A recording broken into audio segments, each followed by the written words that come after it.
Bien-aimés dans le Seigneur, bonjour. Bonjour. Ah oui. Nous remercions le Seigneur pour la présence de chacun de nous dans cette maison du Seigneur pour l'adorer, le louer, le glorifier et lui exprimer notre reconnaissance.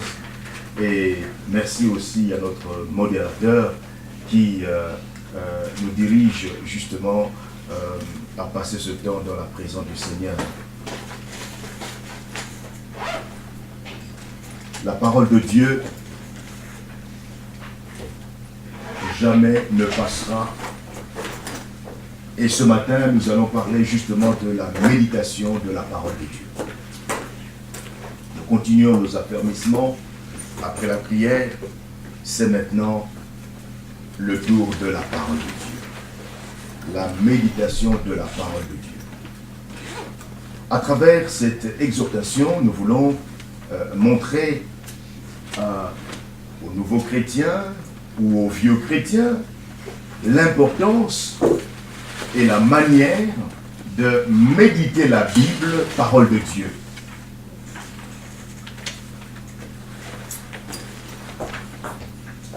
Dieu a parlé. Et sa parole, c'est la Bible, qui est aussi appelée les Écritures saintes ou l'Écriture sainte.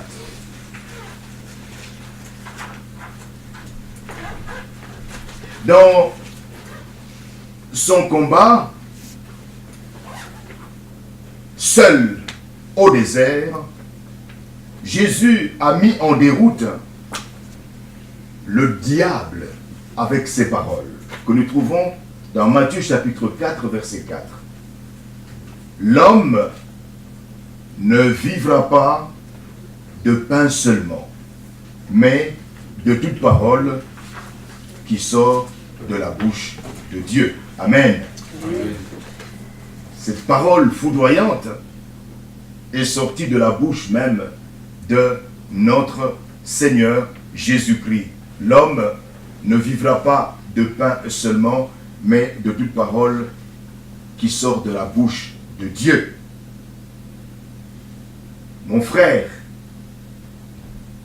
en Christ, ma sœur en Christ, le frère en Christ, la sœur en Christ, c'est cet homme, cette femme qui a compris qu'il était pécheur, qu'il était perdu, qu'il était mort spirituellement, qu'il ne pouvait pas se sauver lui-même. Il a écouté la bonne nouvelle du salut gratuit par la foi en Jésus-Christ. Et alors, il a pris la décision de se repentir de tous ses péchés, la décision de se convertir à Christ. Je répète, se repentir de tous ses péchés, c'est renoncer à Satan comme père spirituel, renoncer à toutes les pratiques occultes, renoncer à tous ses péchés personnels connus par lui-même, et s'est converti à Christ, c'est-à-dire s'est tourné vers Dieu le Père et accepter le salut que Dieu le Père nous a accordé à travers la mort de son Fils sous la croix de Golgotha à cause de ses péchés qu'il a confessés, qu'il a abandonnés. Jésus qui est mort sous la croix à sa place. Alors il a dit à Jésus-Christ, Jésus-Christ, je t'offre ma vie.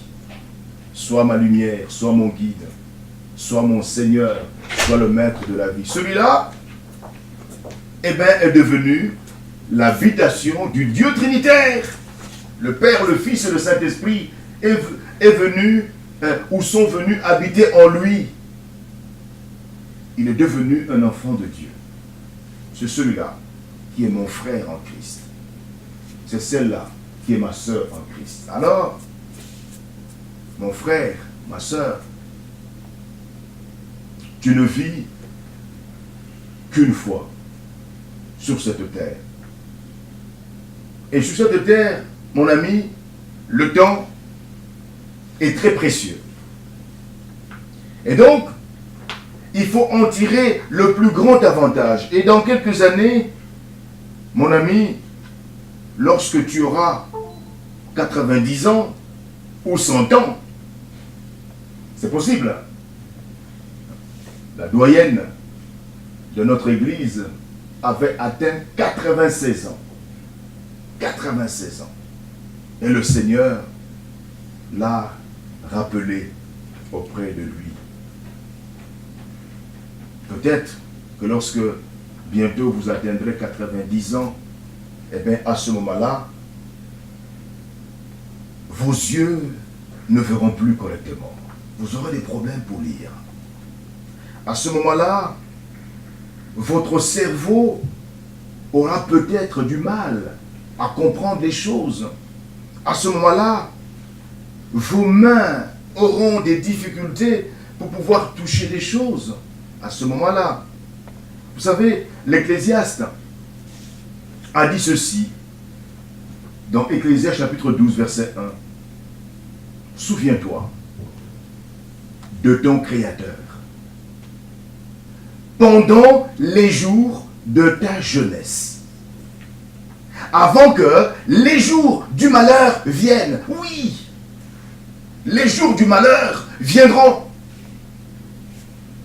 Lorsque, au crépuscule de ton existence, tu atteindras 90 ans ou 100 ans, et que les membres de ton corps ne fonctionneront plus normalement. Pendant que tu es encore jeune, souviens-toi de ton Créateur. Si au moment où tu es encore jeune, tu parviens à une connaissance approfondie du Dieu Trinitaire, Père, Fils, Saint-Esprit, par sa parole, alors toute ta vie aura une orientation valable dès le départ. Vous savez que la pensée du monde qui nous entoure est contraire à la pensée de Dieu. Le monde, avec sa philosophie, veut nous égarer. Les idées courantes et leurs fausses valeurs nous pénètrent, n'est-ce pas, de tous les côtés. Et ces idées bloquent notre développement spirituel. Il n'est pas facile de se débarrasser de toutes ces mauvaises choses. Partout, la vérité est mélangée à l'erreur. Et nous qui sommes disciples du Christ, nous sommes conditionnés, contaminés par les choses que nous voyons, les choses que nous lisons, les choses que nous entendons. Nous avons besoin d'être sans cesse corrigés, purifiés. Alors mes amis, Dieu notre Père est conscient de notre problème. C'est pourquoi notre Père Céleste a fait écrire avec certainement beaucoup de peine le livre dans lequel il a défini sa pensée. Et cette définition de sa pensée est précise. Elle est la seule source de vérité absolue en notre possession. Cette vérité a été consignée dans ce document qui s'appelle la Bible. La Bible. La Bible nous donne la pensée de Dieu. Alors, d'où vient la Bible? La Bible s'affirme être, d'un bout à l'autre, la parole de Dieu. C'est elle-même qui le dit. Dieu a mis au moins 2000 ans pour former la Bible, écrire la Bible. Et pour cela, il a fallu une quarantaine d'auteurs de toutes sortes, provenant de milieux différents, qui n'avaient pour la plupart aucune possibilité de se connaître. Et parmi ces 40 auteurs, il y a des rois, des philosophes, des hommes d'État, des poètes, des paysans, des pêcheurs, des nomades, des prêtres. La Bible est en réalité une bibliothèque de 66 livres. C'est une littérature compréhensive d'une vaste richesse. Et pourtant, la Bible, malgré le fait qu'elle soit une bibliothèque de 66 livres, possède une unité organique semblable à l'unité du corps humain, avec toute sa complexité. Parce que cette Bible est entièrement inspirée et contrôlée par une seule intelligence divine. Alors, pour bien des raisons, la Bible est le livre le plus remarquable que le monde ait jamais vu. D'autant plus que cette Bible ne contient aucune erreur, aucune absurdité scientifique, malgré le fait que ce soit un vieux livre qui date de l'époque, n'est-ce pas, de l'Antiquité. La première page de la Bible, qui est la Genèse, eh bien, suffirait pour attester l'inspiration de la Bible. Parce que la correspondance absolue entre les phénomènes énumérés dans ce chapitre 1 de la Genèse et les conclusions fondamentales de la science la plus actuelle est extraordinaire. Les faits sont exacts. Et, chose presque incroyable, l'ordre chronologique dans lequel ces faits sont énumérés est aussi exact. Et l'auteur de ce document, la Bible, vieux de plusieurs milliers d'années, l'auteur de ce document, c'est qui? C'est Dieu lui-même. Eh bien, cet auteur, qui est Dieu lui-même, avait plus de 25 000 milliards de possibilités d'erreur contre lui, et pourtant, il a su ordonner tous les détails correctement. C'est extraordinaire. Vous pouvez imaginer un livre qui a été rédigé pendant 2000 ans, voyez, par différents auteurs, ayant vécu à différentes époques, n'ayant pas été à la même université. Nous tous n'ont pas été à l'université. Et tous ont rédigé une partie de cet ouvrage. Aujourd'hui, un tel ouvrage serait indigeste. Ce serait du charabia. Prenez un professeur d'université, d'accord? Un professeur d'université, prenez un technicien, une technicienne de surface, quelqu'un qui passe ses pierres, voyez, à Carrefour. Hein? Prenez un pêcheur, prenez un maçon, prenez n'importe. Alors, les gens qui proviennent de différentes parties de la société, et chacun d'eux doit écrire quelque chose, vous voyez. Et puis, mettez tout cela dans un livre. Et lisez ce livre. Oh, ce sera un livre compliqué à lire. Amen. Très compliqué à lire. Mais, la Bible nous étonne. Le plus impressionnant, c'est l'authenticité avec laquelle la Bible s'impose comme étant la parole de Dieu.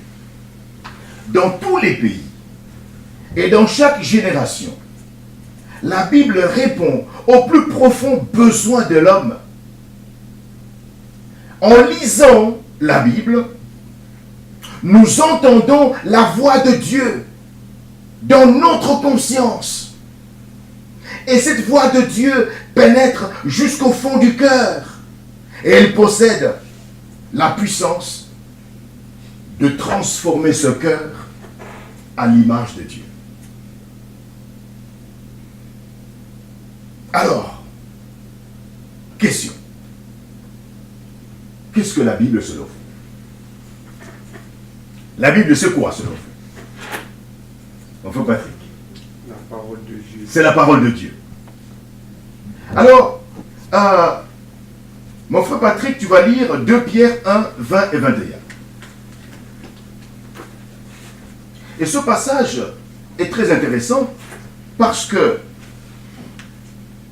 Dieu explique dans ce passage comment il a utilisé les auteurs humains pour produire la Bible. Comment il a fait?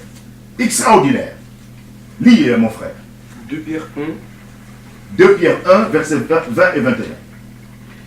Sachez avant tout qu'aucune prophétie de l'Écriture n'est une affaire d'interprétation personnelle, car ce n'est jamais par une volonté d'homme qu'une prophétie a été apportée, mais c'est poussé par le Saint-Esprit que des hommes ont parlé de la part de Dieu. Amen. Amen. Le Saint-Esprit a poussé et dirigé les auteurs humains dans la rédaction des livres de la Bible. Ainsi, la Bible est un livre écrit par des hommes sous la mouvance de Dieu. La Bible est donc la parole de Dieu. La Bible, c'est le livre le plus lu et le plus répandu dans le monde. La Bible. La Bible est le seul livre qui peut transformer le cœur de quelqu'un. Seule la Bible peut le faire. Ce n'est pas un livre de chimie ou de mathématiques. Si vous lisez un livre de mathématiques, il ne transformera jamais votre cœur.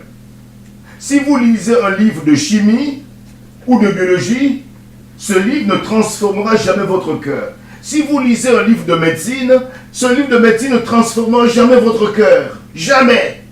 Par contre, si vous lisez la Bible transformera votre cœur.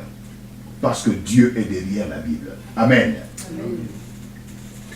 C'est le code de la route du chrétien. La Bible. C'est le mode d'emploi de la vie du chrétien. C'est le manuel du fabricant de nos vies. La Bible. Le code de la route de tout enfant de Dieu. De combien de parties la Bible est-elle composée? Combien de parties? Deux parties. Lesquelles? Ancien et Nouveau Testament. L'Ancien Testament et le Nouveau Testament. L'Ancien Testament a 39 livres et le Nouveau Testament 27 livres. Et donc, pour chercher un livre dont on ignore la page, eh bien, vous allez simplement consulter la table des matières, comme on le fait avec n'importe quel livre. C'est très simple. Parlons maintenant de la lecture de la parole de Dieu. Nous lisons la parole de Dieu. Nous ouvrons, nous lisons la parole de Dieu. Alors, évidemment, nous faisons une distinction entre une lecture de la Bible et une étude de la Bible. Nous parlons de la lecture de la Bible. Il n'est pas possible d'étudier sérieusement la Bible avant de connaître son contenu. Et c'est exactement comme si, effectivement, on voulait écrire un livre, n'est-ce pas, sur un homme important, tel que, par exemple, le pasteur Martin Luther King, voyez, avant de connaître, n'est-ce pas, l'œuvre de ce pasteur Martin Luther King. Et il faut donc, en premier lieu, se familiariser avec le texte entier. Et la seule manière de se familiariser avec le texte entier, n'est-ce pas, de la Bible, c'est de la lire.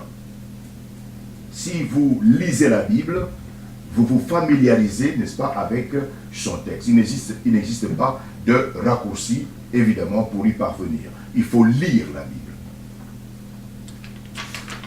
Il est impossible d'assimiler le contenu de la Bible par une lecture fragmentaire, en morceaux, ou bien une lecture interrompue, ou bien une lecture trop lente. Il faut absolument avoir lu la Bible dans toute son entièreté, voyez, plusieurs fois, pour avoir une vue d'ensemble de la pensée de Dieu.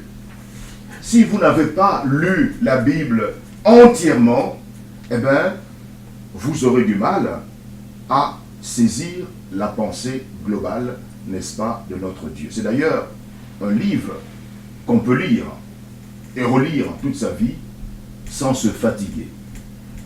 Et cette vue d'ensemble nous permet d'approfondir les détails dans une étude infiniment riche, passionnante et valable. Alors, maintenant, pourquoi lire la Bible? Pourquoi lire la Bible? Est-ce que ça vaut la peine de lire la Bible? Il y a plusieurs raisons pour lesquelles nous devons lire la Bible. La première raison, c'est que nous devons lire la Bible pour nous réjouir. Lis la Bible pour te réjouir. Ah oui. Eh oui.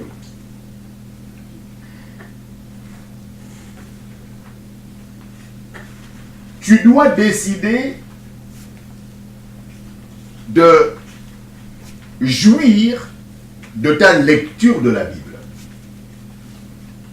La Bible, mes amis, c'est un roman. C'est une aventure spirituelle, presque incroyable. La Bible, c'est le récit de la recherche de l'homme par son Créateur. La Bible, c'est le billet doux que le Créateur t'adresse à toi personnellement. Un billet doux, tendre, que le Créateur adresse à chacun de nous individuellement. Le Saint-Esprit qui a inspiré la Bible est aussi celui qui a créé les fleurs, la nature que nous contemplons. Voyez, les neiges. La Bible, lorsque nous la lisons, c'est comme si nous partions chaque matin en balade avec Dieu. Notre frère Kevin, quand il présidait tout à l'heure, n'est-ce pas, le culte, nous a demandé si nous avons déjà effectué des randonnées en montagne. Est-ce que nous avons déjà été à la montagne? Oui. Eh bien, lorsque nous lisons la Bible, c'est comme si nous faisions une randonnée, voyez, mais avec Dieu. Avec Dieu. Nous allons en balade avec Dieu.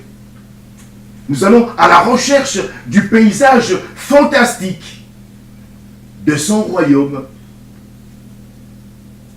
Et, mon frère, ma soeur, si tu le fais, tu seras récompensé à l'infini. Deuxièmement, pourquoi lire la Bible? C'est pour connaître Dieu. Lis la Bible pour connaître Dieu, pour connaître le Dieu trinitaire, le Père, le Fils et le Saint-Esprit. La Bible n'existe que pour révéler Dieu, révéler le Dieu trinitaire, le Père, le Fils et le Saint-Esprit. nous lisons la Bible, non pas pour en obtenir une connaissance académique, grossir notre tête.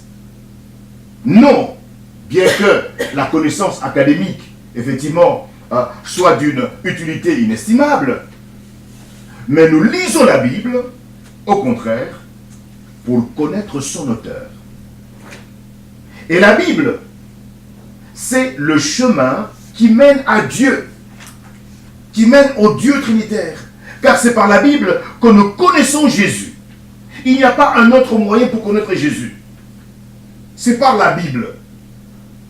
La Bible nous montre qui est Jésus, qui est le Père, qui est le Saint-Esprit. Si tu lis la Bible en criant à Dieu de se révéler, alors la Bible deviendra le miroir dans lequel tu verras la face de Dieu.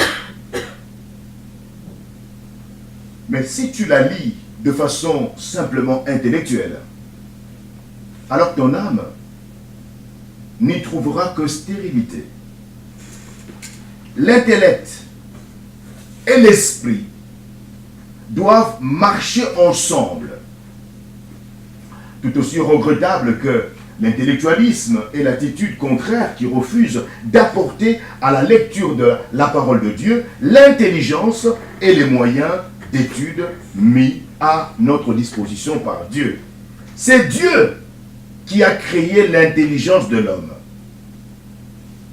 en le faisant à son image. Mais Dieu veut faire de nous des hommes complets, effectivement, en utilisant notre intelligence qui nous permet de lire la parole de Dieu. Nous devons lire la Bible, troisièmement, pour maintenir notre vie de prière. Lis la Bible pour maintenir ta vie de prière. La prière et la parole de Dieu vont ensemble. Elles sont comme les deux fils d'une conversation téléphonique qui nous permettent à la fois d'écouter et de parler. C'est un dialogue avec Dieu. Plus nous écoutons ce que Dieu veut nous révéler dans la Bible, plus notre prière devient inspirée et imprégnée de foi. Donc une prière sans parole sera stérile et même dangereuse. Parce que votre prière risque de vous plonger dans un monde spirituel immense que vous ne contrôlez pas. Si la boussole, qui est la parole de Dieu, ne vous dirige pas. Dieu oriente la prière dans le sens voulu par son esprit et la rend ainsi de plus en plus efficace. Celui qui néglige la Bible voit sa vie de prière faiblir et se désintégrer. Dieu veut nous ouvrir son cœur et nous devons l'écouter à travers la prière, mais la prière qui est nourrie par la Bible, parole de Dieu. La parole de Dieu, mes amis, nourrit la prière. Une prière sans parole de Dieu, la parole de Dieu qui est la Bible, est vide. Quatrième raison pour laquelle nous devons lire la Bible. Nous devons lire la Bible pour nourrir ton âme. Je dois lire la Bible pour nourrir mon âme. Mon ami, ton corps a besoin d'une alimentation régulière et complète. Ton âme a aussi besoin d'une alimentation complète, régulière. Il y a une foule de chrétiens qui vivent dans la médiocrité. Pourquoi? Eh bien parce que ces chrétiens négligent la parole de Dieu. Ils ne se nourrissent pas Et nous savons que celui qui mange mal s'affaiblit. Le corps a besoin de 3 bons repas par jour, matin, midi et soir. Alors ton âme a aussi besoin de 3 repas spirituels. Ah, mon ami, ne prive pas ton âme de son pain quotidien. Elle doit aussi être nourrie de la parole de Dieu. Amen. Amen. Cinquièmement, je dois lire la Bible pour fortifier ma foi. Lis la Bible pour fortifier ta foi en Dieu, ta foi dans le Dieu trinitaire, le Père, le Fils et le Saint-Esprit. Fortifier la foi en Dieu. Et nous savons que la foi, vous voyez, c'est une arme, hein, une des armes spirituelles. Hein. La foi. La foi vient de la parole de Christ. Romains chapitre 10, verset 17. D'où vient la foi? La foi vient de ce qu'on entend. Et ce qu'on entend, c'est la parole de Christ. La parole de Dieu. La Bible. Donc, cela signifie que si je lis la Bible, eh bien, ma foi va augmenter. Ma foi dans le Père Céleste. Ma foi en Jésus-Christ. Ma foi dans l'action du Saint-Esprit, dans ma vie et autour de moi. La foi que tu possèdes a été créée en toi par l'Écriture, qui est donc la source de ta foi. Et si tu veux que Dieu notre Père développe ta foi en lui, ta foi en son Fils Jésus-Christ, ta foi dans le Saint-Esprit, eh bien, il te faudra y puiser profondément. Nous exerçons la foi lorsque nous prenons appui sur la parole de Dieu. La parole de Dieu est le fondement même de la foi. Plus nous connaissons la parole de Dieu, nous connaissons la Bible qui est la parole de Dieu, plus nous saurons compter sur Dieu, et mieux nous connaîtrons sa volonté. Tout est lié. Si tu ignores la parole de Dieu, eh bien ta foi n'augmentera pas. Tu seras superficiel. Tu seras toujours enclin à utiliser la philosophie du monde. Voyez, les choses de ce monde. Tu ne pourras pas dire comme Jésus, il est écrit que toi tu vas dire non, dans ma culture, voilà ce que l'on pense. Dans mon village, voilà ce qu'on a toujours fait. Dans mon pays.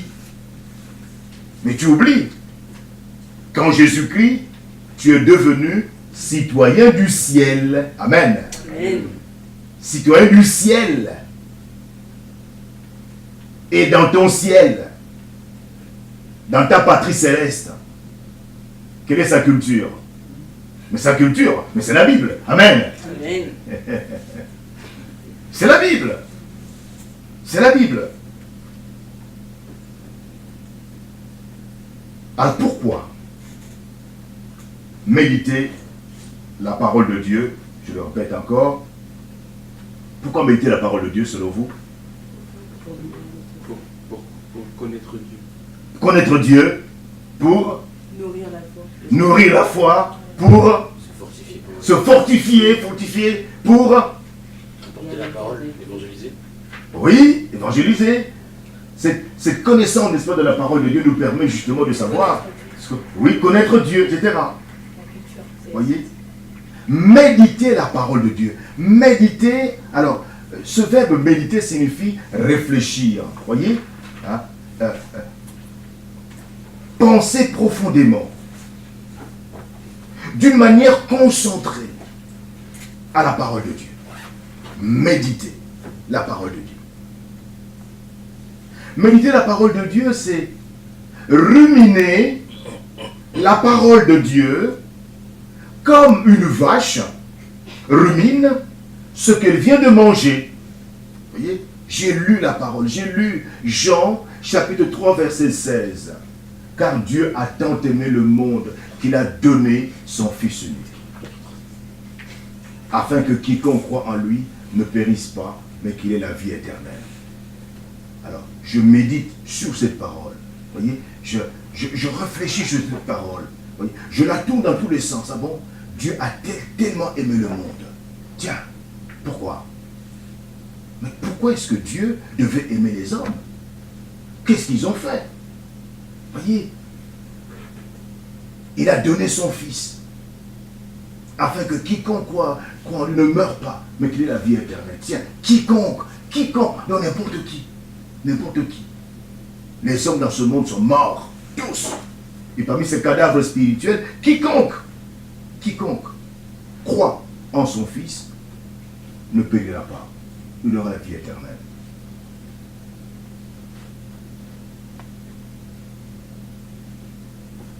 Méditer la parole de Dieu, c'est repasser plusieurs fois dans ses pensées le message que l'on vient de lire en cherchant à mieux le comprendre pour mieux l'appliquer dans sa vie. C'est pourquoi il est mieux de méditer la parole le matin. Voyez, parce que nous aurons toute la journée pour y réfléchir. Pendant que nous travaillons, nous pensons à ce que nous avons médité le matin.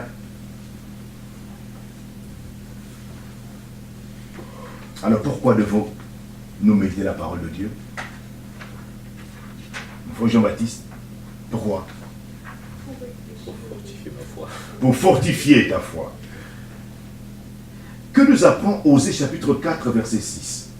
Il faut qu'il lit un peu. Osée 4, verset 6. Que nous apprend ce passage important? Que mon peuple meurt faute de connaissance. Ah! Mon peuple meurt faute de connaissance. Ah! C'est Dieu qui dit, hein? Mon peuple meurt parce qu'il manque la connaissance. Mais cette connaissance vient d'où? De la Bible. Parole de Dieu. Et si vous ignorez ce que Dieu a dit dans la Bible, vous allez mourir. C'est ce que Dieu dit. Oui, vous allez mourir.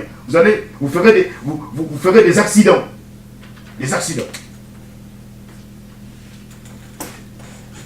Nous devons connaître la parole de Dieu parce que la connaissance nous protège des accidents.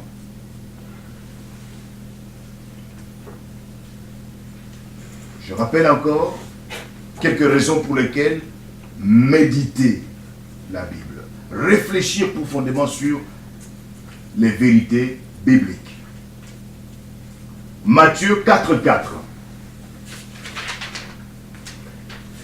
Nous trouvons dans ce texte une raison pour laquelle nous devons méditer la parole de Dieu. Matthieu 4,4. Alors, notre sœur Daniela, est-ce que tu peux nous lire Matthieu 4,4 et trouver cette raison? L'homme ne vivra pas de pain seulement, mais de toute parole qui sort de la bouche de Dieu. De quoi l'homme doit-il vivre, selon ce texte? La parole de Dieu. L'homme doit vivre de toute parole de Dieu. Donc, nous devons méditer la parole de Dieu pour vivre spirituellement. Amen. Donc, si tu ne médites pas la parole de Dieu, il y a un problème. Il y a un problème. 2 Timothée 3, versets 16 à 17, nous donne une autre raison pour laquelle méditer la parole de Dieu. 2 Timothée 3, 16 à 17. Alors, est-ce que, Harry, tu peux nous lire 2 Timothée 3, 16 à 17? Toute écriture est inspirée de Dieu et utile pour enseigner, pour convaincre, pour corriger, pour instruire dans la justice, afin que l'homme de Dieu soit accompli et propre à toute bonne œuvre. Ah, quelle est l'utilité de l'écriture, de la Bible, selon ce texte? Que fait la Bible? Que fait l'écriture? Corriger. Ah oui. Et elle apprend la justice. Ah oui. La Bible réalise beaucoup de choses. Elle enseigne. Parce que nous sommes des ignorants. Nous ne savons pas. Il y a des gens qui pensent savoir. Mes amis, nous ne savons rien. Ou alors, si nous savons quelque chose, eh bien, nous connaissons une infime partie. Aujourd'hui, il y a beaucoup de compétences. Voyez, en chimie, en biologie, en physique, en médecine, en droit. Tu ne peux pas être spécialiste dans tous les domaines. Hein. Tu es spécialiste en droit, mais tu n'es pas spécialiste en médecine. Tu es ignorant en médecine. Voyez? Et donc, tu ne connais pas tout. Tu connais une partie. Et la Bible te donne la connaissance. La Bible enseigne. La Bible corrige. La Bible réfute les erreurs. La Bible te permet de reprendre la bonne route. La Bible. Et à cause de tout cela, nous devons lire la Bible. Et si nous ne la lisons pas, nous manquons de choses intéressantes qui vont nous aider justement à grandir spirituellement. Oui. C'est quel verset? 2 Timothée 3, chapitre 3, versets 16 et 17.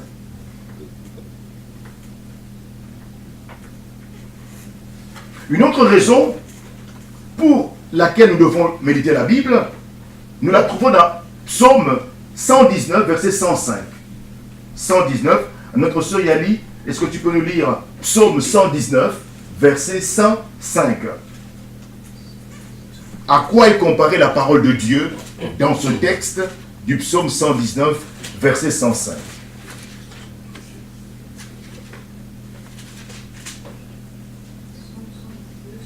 Ta parole est une lampe à mes pieds et une lumière sur mon sentier. Donc ta parole est une lampe à mes pieds, une lumière sur mon sentier. Donc la parole joue le rôle de lampe, de lumière.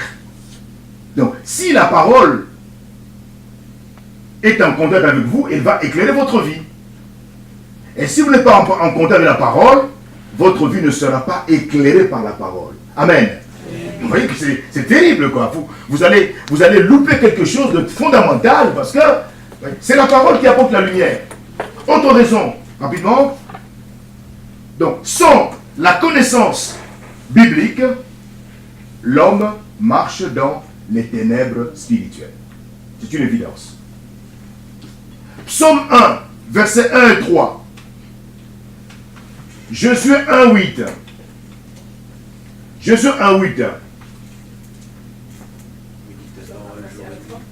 Que ces paroles n'éloignent pas De ta bouche. De ta bouche. jour et nuit. Alors, Que ce livre de la loi ne s'éloigne pas de ta bouche. Médite-le jour et nuit afin d'agir fidèlement selon tout ce qui est écrit, car c'est alors que tu auras, C'est dans toutes tes entreprises. c'est alors que tu réussiras. Vous voyez? Donc la parole joue un rôle fondamental. Tu veux réussir? Ah, très bien, c'est un beau projet. Mais commence par lire la Bible, parole de Dieu, et obéis à ce que te demande de faire. Tu auras du succès dans tes entreprises et tu réussiras. Parce que Dieu est derrière sa parole pour l'accomplir. Amen. Dieu est derrière la Bible. Parce que c'est Dieu qui l'a inspiré. N'oubliez pas que la Bible purifie le cœur. La Bible nettoie. Voyez? La Bible transforme un individu. La Bible fait tout cela. Parce que Dieu est derrière sa parole. 1 Pierre 2,2. 1 Pierre 2,2. La Bible est appelée le lait spirituel et pur. Dans ce passage, c'est la parole de Dieu et nous devons la désirer. Ah, pourquoi devons-nous désirer la Bible comme du lait? Et nous savons qu'un enfant a besoin du lait. Pourquoi? Selon 1 Pierre 2,2. Rapidement lisez, qui a trouvé peut lire. Désirez comme des enfants nouveau-nés le lait spirituel et pur, afin que par lui vous croissiez pour le salut. Ah, désirez la Bible comme du lait. Pourquoi? Pour que vous puissiez croître, grandir spirituellement. Amen. Si vous voulez grandir spirituellement, lisez la Bible. Lisez la Bible. Mais si vous ne voulez pas grandir spirituellement, ne lisez pas la Bible. Romains chapitre 10, verset 17. Quelle est la relation qui existe entre la parole de Dieu et la foi? Jean-Baptiste, tu peux nous lire Romains 10, verset 17.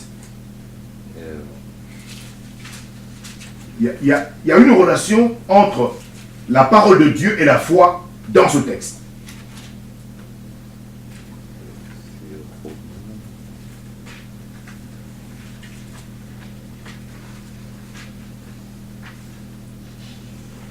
Donc la foi naît du message que l'on entend et ce message vient par la parole de Christ. Très bien.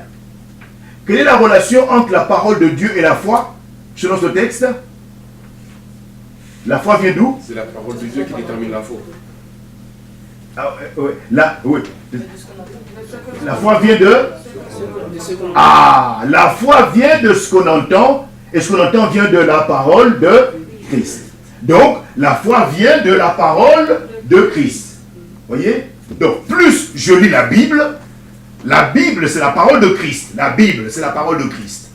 D'accord? Si je lis plus je lis la Bible, plus ma foi va augmenter. Donc, si la Bible est pour moi un livre que je range dans ma bibliothèque, eh bien, je peux prier, Seigneur, augmente ma foi. Seigneur, augmente ma foi. Tu vas prier pendant des siècles et des siècles, cette foi ne sera jamais augmentée. Amen. Seigneur, augmente ma foi. Ah, mais augmente ma foi, tu ne lis jamais la Bible. Mais cette foi ne va pas augmenter. Non, il y a des choses que nous devons faire pour que nous puissions grandir spirituellement. Donc, en résumé, nous devons méditer la Bible parce que la Bible nous donne la vie. Parce que la Bible nous enseigne. Parce que la Bible nous corrige. Lorsque nous nous égarons, la Bible nous remet sur le droit chemin, nous corrige. Parce que la Bible nous éduque. Et oui, l'éducation. Il y a des gens qui sont mal éduqués. Mais c'est la Bible qui te remet sur la bonne voie. La Bible nous éduque. La Bible nous forme. Oui, nous forme. Lorsque nous sommes déformés, elle nous forme. La Bible nous instruit. Oui, parce que nous sommes des ignorants. Nous ne savons pas. La Bible nous instruit, nous donne la connaissance. Et cette instruction, nous en avons besoin, surtout dans le combat spirituel. Et nous devons savoir. La Bible nous instruit. La Bible nous éclaire, oui. La Bible enlève les écailles de nos yeux. La Bible.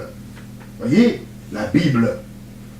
Vous savez, notre culture peut par exemple nous apprendre des choses, par exemple, nous inciter à parler aux morts. Hein, lorsque vous allez au cimetière, à l'occasion, n'est-ce pas, de l'enterrement de quelqu'un, et oui, alors vous entendez les gens, ceux qui sont vraiment concernés par le décès, s'adresser aux morts en disant « Albert, tu es parti. Albert, tu es parti. Vraiment, je suis vraiment désolé. Mais ce n'est pas grave. Que celui qui t'a tué, eh ben, ne soit jamais en paix. Reviens le chercher. S'il te plaît, reviens le chercher. Pour qu'il te rejoigne à la mort. Ou alors Albert, tu es parti, ce n'est pas grave. Dis bonjour à l'oncle Albert. Ou dis bonjour à tantine Albertine. Oh, c'est incroyable. Ça, c'est dans la culture. Et on banalise ça. Ah, mais la cérémonie d'aujourd'hui était touchante. Cette femme a parlé à son mari, ou cet homme s'est adressé à son épouse. Ah, c'était émouvant. C'était émouvant. Ah, c'était émouvant. Non, parler aux morts est interdit. Interdit par qui? Par Dieu. Dieu l'a interdit parce qu'en réalité, vous ne parlez pas aux morts. Albert est mort. Si Albert était vivant, d'accord, il serait sorti de son cercueil pour venir t'embrasser. Mais il ne peut pas. Et parce qu'il est mort. Il n'est plus là. C'est le corps qui est là. Amen. C'est le corps qui est là. Il est inerte. Albert, lui, est parti. Deux possibilités. S'il était croyant en Jésus-Christ, il était au ciel. Il se repose au ciel. S'il avait refusé Jésus comme sauveur de Seigneur personnel, il est entré une seconde après sa mort dans la salle d'attente de l'enfer. Ce n'est pas un lieu de tourisme. Il souffre là-bas en attendant le dernier. Donc si toi, sur cette terre, tu commences à dire « Oh, Albert, reviens chercher celui qui t'a tué. » Non, non, il ne te répondra pas. Par contre, les serviteurs du diable qui sont sur cette terre, eux vont t'entendre. C'est eux qui viendront te visiter. Et oui, c'est eux. Ils viendront te voir chez toi. Ils vont te troubler, ils vont troubler ton sommeil. Tu vas crier la nuit. Mais c'est eux qui viendront, les sorciers qui sont vivants, qui sont au cimetière, qui assistent, n'est-ce pas, à la cérémonie, c'est eux qui viendront te rendre la monnaie de ta pièce. C'est eux. Mais pas Albert, lui est parti. C'est le diable, avec ses serviteurs, qui vont plutôt agir. C'est pourquoi la Bible dit, attention, attention, ne le faites pas. La Bible nous éclaire, voyez, nous ouvre les yeux pour savoir exactement comment se présente le monde spirituel. Il y a le royaume des ténèbres, où le diable est le patron, avec les démons dedans, les prisonniers, et il y a le royaume de lumière, où Jésus-Christ, le Fils de Dieu le Père, est le roi. Donc, si tu appartiens au royaume des ténèbres, eh bien, tu es mort, tu es esclave. Le diable peut faire de toi ce qu'il veut. Il va te tuer, il va te manger. Par contre, si tu donnes ta vie à Jésus-Christ, eh bien, Jésus-Christ va te transférer dans le royaume de lumière, où tu seras protégé, en liberté, voyez, en sécurité permanente. Et la Bible t'ouvre les yeux, la Bible te donne ton statut réel, voyez, la Bible t'éclaire. Et donc, avec la connaissance de la parole de Dieu, tu seras à même de dire aux gens de ta tribu, de ton village, qui viennent te dire, dis-moi, ton frère est décédé, tu ne parles pas? Parle-lui, non? Mais puisque tu es citoyen du ciel, tu vas dire, non, je n'ai plus rien à dire à mon frère qui est décédé. Par contre, j'ai un message pour vous. Amen. Amen. Vous qui êtes venus ici pour nous consoler, j'ai un message pour vous. Et c'est là que vous allez proclamer l'évangile. Voyez, je vous avais déjà parlé, je crois, une fois, j'étais parti, n'est-ce pas, au Congo, lorsque ma maman était décédée, et puis, donc au moment où on voulait fermer, fermer le cercueil, alors mon grand frère prend la parole, et il commence à s'adresser à notre maman, au corps de notre maman, en disant « Ah maman, vraiment nous sommes tristes, pourquoi tu nous as fait ça, tu es parti, tu es allé trop tôt. » Oh là là, lui c'est le dernier, vous voyez, c'est le dernier, c'est notre grand frère. Il a pris la parole devant un auditoire, n'est-ce pas, d'une foule immense de gens. Et il fallait que l'événement se termine sur cette note-là, de quelqu'un qui s'adresse à notre mère. Et j'étais là. Et alors, il fallait que je me taise, mais non, je ne me suis pas tué. J'ai pris la parole. J'ai pris la parole en disant, j'ai un message à vous adresser. Normalement, il ne fallait pas que je parle, mais j'ai parlé quand même. Pourquoi? Parce qu'il ne fallait pas laisser passer une telle sottise. Le disciple du Christ est une lumière. Amen. Amen. Et cette lumière doit être proclamée partout, doit éclairer le monde.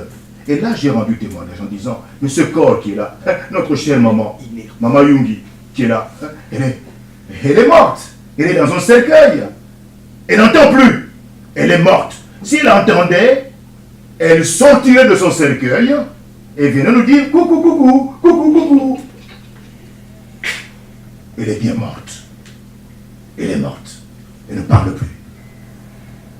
Par contre, si nous lui parlons, elle n'attendra pas. De son vivant, elle avait cru en Jésus-Christ. Donc, selon la Bible, puisqu'elle nous a quittés, elle se repose au ciel, selon la Bible, la connaissance, la lumière de la Bible. Elle se repose auprès de Jésus-Christ. Amen. Amen. Par contre, si de son vivant, elle n'avait pas cru en Jésus-Christ, maintenant qu'elle nous a quittés, elle serait non pas au ciel, mais dans la salle d'attente de l'enfer, lieu de souffrance.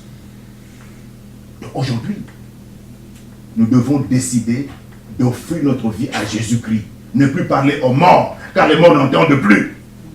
Mais placer notre foi en Jésus-Christ, car Jésus-Christ offre la vie éternelle. Et si nous mourons aujourd'hui, nous irons nous reposer au ciel. Choisissons aujourd'hui d'offrir notre vie à Jésus-Christ et nous serons en sécurité. Voilà. Alors les chrétiens qui étaient présents, qui avaient subi ce supplice, le supplice du discours, n'est-ce pas, de mon grand frère, avaient dit, oh Seigneur, nous te bénissons, nous te louons, parce que tu as éclairé l'auditoire. Amen. Amen. Ça, c'est le rôle des enfants de Dieu. Mais dis-moi, pour jouer un tel rôle, tu dois être assis sur la parole de Dieu. Tu dois avoir la parole de Dieu en toi. Parce que si tu n'as pas la parole de Dieu en toi, eh bien, tu seras menacé. Menacé par quoi? Menacé par des forces occultes. Eh oui, parce que le diable ne peut pas te laisser tranquille. Hein. Si tu le confonds comme ça, il va t'attaquer. Il s'attaquera à toi. Il essaiera de te détruire. Mais si tu es caché en Jésus-Christ, tu seras blindé. Par qui? Par Jésus-Christ. Protégé par Jésus-Christ. C'est très important. Donc, la parole de Dieu nous donne du succès et nous fait réussir, nous aide à croître dans la vie chrétienne. Elle est la source de notre foi, la parole de Dieu. Nous verrons prochainement les différentes méthodes, voyez, de lecture de cette parole. Comment lire la parole de Dieu de manière quotidienne, efficace, pour que cette parole de Dieu produise les effets que nous attendons de lui. Car elle est réellement la parole de Dieu. Mes amis, nous devons la lire. Amen. Prions. Seigneur, nous voulons te dire merci. Parce que cette parole que tu nous as donnée, la Bible nous présente ta pensée complète. Et ton désir le plus ardent est que nous qui sommes tes enfants puissions connaître ta pensée, pour que nous ne puissions pas être des ignorants, des analphabètes, des illettrés bibliques. Accorde à chacun de nous le désir de lire cette parole chaque jour pour augmenter notre confiance en toi, pour augmenter notre connaissance de la personne du Père, de la personne du Fils, de la personne du Saint-Esprit, du Dieu Trinitaire, le Dieu vivant. Donne-nous d'enraciner notre foi dans ta pensée, et que cette pensée, ta parole, soit le socle sur lequel se stabilise notre vie spirituelle. Et pour que, lorsque nous parlons à ce monde, nous puissions parler dans ta parole. Cette parole de vie. Afin qu'elle porte du fruit dans les cœurs de nos auditeurs. Parce que tu es derrière ta parole pour l'accomplir. Aide-nous à l'aimer et à la lire chaque jour. Au nom de Jésus. Amen.